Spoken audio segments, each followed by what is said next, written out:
Welcome to news Hunter. আমি সৈকত। ভারতের রাজনীতি এখন যেন বড্ড বেশি ধর্মকেন্দ্রিক হয়ে গেছে। ধর্মীয় উস্কানি সেটা রাজনৈতিক সভার একটা মূল লক্ষ্য বা মূল জায়গা আমরা দেখতে পাচ্ছি।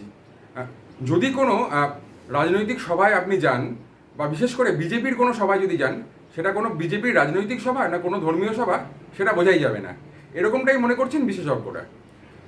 আমরা সদ্য পরপর প্রধানমন্ত্রীর এবং স্বরাষ্ট্রমন্ত্রীর পশ্চিমবঙ্গ সফর দেখলাম, সেখানেও আমরা একই জিনিস দেখলাম যে ধর্মকে নিয়ে, ভাষাকে নিয়ে উস্কানিমূলক একের পর এক বক্তব্য। ভারতবর্ষের বিভিন্ন জায়গায় এই ধর্মের উস্কানির ফলে কিন্তু অনেক ঘটনা ঘটছে। কিছুদিন আগে পাকিস্তানের জঙ্গিরা ভারতে আক্রমণ করেছিল এবং ভারত তার প্রত্যুত্তর দিয়েছে, যোগ্য জবাব দিয়েছে, সেই নিয়ে আমরা ভারতবাসী গর্বিত। কিন্তু এই ঘটনাটাকে কেন্দ্র করে বা এই যে অপারেশন সিঁদুর, সেটাকে যেন ভোট বাক্সে ট্রান্সফার করার জন্য, ভোটের রাজনীতি করার জন্য একটা খেলায় নেমেছে বিজেপি। বিভিন্ন জায়গায় তারা যেখানে যেখানে ভোট আছে, সামনে বিধানসভা ভোট আছে, সেসব জায়গায় তারা সফর করছে, সেসব রাজ্যগুলো সফর করছে এবং গিয়ে কিন্তু সম্পূর্ণ একটা উস্কানিমূলক বক্তব্য তারা পেশ করছে। যখন ভারতবর্ষের মধ্যে অনেক সমস্যা, তখন সেই সব সমস্যা নিয়ে কোনো আলোচনা না করে, কোনো রাজনৈতিক কথাবার্তা না বলে, শুধুমাত্র বিভেদ সৃষ্টিকারী হিন্দু মুসলমান বা বিভিন্ন ধর্মের যে বিভেদ একটা তৈরি করা, ভাষাভিত্তিক বিভেদ তৈরি করা, সেই নিয়েই কিন্তু বিভিন্ন রকম বক্তব্য পেশ করা হচ্ছে। রিসেন্ট ভারতের স্বরাষ্ট্রমন্ত্রী তিনি কলকাতায় সফর করে যান, তিনি একটা দলীয় বৈঠক করেন, সেখানেও কিন্তু তিনি স্পষ্ট পরপর করে এরকম বিভেদ সৃষ্টিকারী বেশ কিছু কথা বললেন। তিনি বলে গেলেন যে মুখ্যমন্ত্রী, বাংলার মুখ্যমন্ত্রী মমতা বন্দ্যোপাধ্যায় তিনি তোষণের রাজনীতি করছেন, তিনি বর্ডারকে ওপেন রেখেছেন বাংলাদেশের সঙ্গে। তিনি বললেন বাংলাদেশ থেকে যে অনুপ্রবেশকারীরা আসছে তারাই তৃণমূলের ভোট বাক্সে বা তারা তৃণমূলের ভোটার, এই জন্য কিন্তু মমতা বন্দ্যোপাধ্যায় বর্ডার সিল করতে দিচ্ছেন না। তিনি বাংলা ভাষা নিয়েও তারা একটা বিভেদ সৃষ্টি করছে। এই ভাষা নিয়ে কিন্তু একসময় রক্তক্ষয়ী আন্দোলন হয়েছে, আমরা দেখেছি পাকিস্তান বাংলাদেশের মূল যে গণ্ডগোল বা মূল বা যে বিভেদ, সেটাও কিন্তু এই ভাষা নিয়ে। এখানেও কিন্তু ভাষা নিয়ে একটা উস্কানি দিয়ে গেলেন।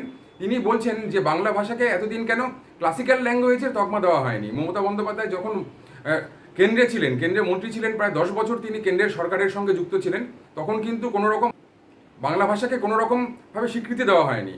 এখন কিন্তু সেই স্বীকৃতিটাও নাকি বিজেপি দিচ্ছে, নরেন্দ্র মোদী দিচ্ছে। এখানেও আমরা দেখতে পাচ্ছি ভাষা নিয়েও একটা বিভেদ তৈরি করছেন। এই ধর্ম নিয়ে বিভেদ তৈরি করে একটা রাজনীতি করা হচ্ছে, একটা নোংরা রাজনীতি করা হচ্ছে বলে বলছেন বিশেষজ্ঞরা। রাজনীতিতে যে ধর্মীয় উস্কানিমূলক কথাবার্তা, সেগুলো কিন্তু সাধারণ মানুষ ভালো চোখে দেখছেন না। ফুরফুরার পীরজাদা তোবা সিদ্দিকী তিনিও কিন্তু সরাসরি নাকচ করে দিচ্ছেন যে এরকম ধর্মীয় উস্কানিমূলক কথাবার্তা বা তৃণমূল সংখ্যালঘুদের দোষণ করে সেরকম কথাবার্তা। আমরা শুনে নেব তোবা সিদ্দিকী কি বললেন। মমতা ব্যানার্জি সংখ্যালঘুদের তুষামতি করছে বলছেন, এটা বলে হিন্দুদের ঘরে একটা আলাদা করতে চাইছে। আপনি দেখবেন এই পশ্চিমবাংলার বিজেপির যত নেতা আছে, নেত্রী আছে, এরা যত জায়গায় বক্তব্য দেবে, যত বক্তব্যই দিক, কি বক্তব্য দেবার মাঝে এদের ঘরে সংখ্যালঘু মুসলমানদের কথা বলতেই হবে। মুসলমান ছাড়া মানে কোনো বিজেপির নেতা কেউ বক্তব্য দিতে পারবে না, কেউ বক্তব্য দিতে পারবে না। অতএব বাংলার মানুষ আমরা উন্নয়ন বুঝি। এই সরকার ক্ষমতায় আসে যেদিন থেকে বাংলার মানুষকে বঞ্চিত করবে, সেই দিন থেকে সরকারের কাছ থেকে মানুষ মুখ ঘুরিয়ে নেবে। ও অমিত শাহ কি বলছে না বলছে, উনি একবার করে আসছে, এসে ওই কর্পূরে মুদ্রা উড়ে চলে যাচ্ছে। উনার কোনো মূল্য বাংলায় নয়, মানুষ উনার কথায় কোনো গুরুত্বই দেয় না। আর ওনার চালা চামুন্ডা যারা আছে, এরা সাম্প্রদায়িক কথা বলছে, হিন্দু মুসলমানের বিদ্বেষী কথা বলছে। এটা অমিত শাহ বুঝতে পারে না? বিজেপির যেসব নেতারা যেভাবে মুসলমানদের একটার পর একটা আক্রমণ করে যাচ্ছে, অকথ্য ভাষায় কথা বলে যাচ্ছে, এটা কোনো মানুষ বলতে পারে না। যদি ওই ভাষাগুলো কোনো মুসলমান বলতো, তাহলে অর্ডার দেওয়া হতো তাকে অ্যারেস্ট করার জন্য। আর অতএব বাংলার হিন্দু মুসলমান, আমরা সাম্প্রদায়িক হিন্দু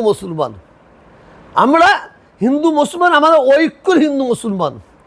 এই সরকার ক্ষমতায় আসার 1 বছর আগে, এই 1 বছর পরে বলেছিলাম আমি বলেছিলাম এই সরকারের কিছু এমএলএ আছে, এমপি আছে, সভাধিপতি আছে, সভাপতি আছে, কিছু প্রধান আছে, তারা দিনের বেলা তৃণমূল, তারা দিনের বেলা তৃণমূল করে, আর ওদের ভূমিকা রাত্রেবেলা বিজেপির। 2026-এ পশ্চিমবাংলার মুখ্যমন্ত্রী ওই ব্যক্তিদের প্রার্থী করতে হবে যাদের মন মানসিকতা হিন্দু থাকবে না, যাদের মন মানসিকতা মুসলমান থাকবে না, যাদের মন মানসিকতা থাকবে মানুষ, সেই ধরনের প্রার্থী আমরা বাংলার মানুষ দেখতে চাই।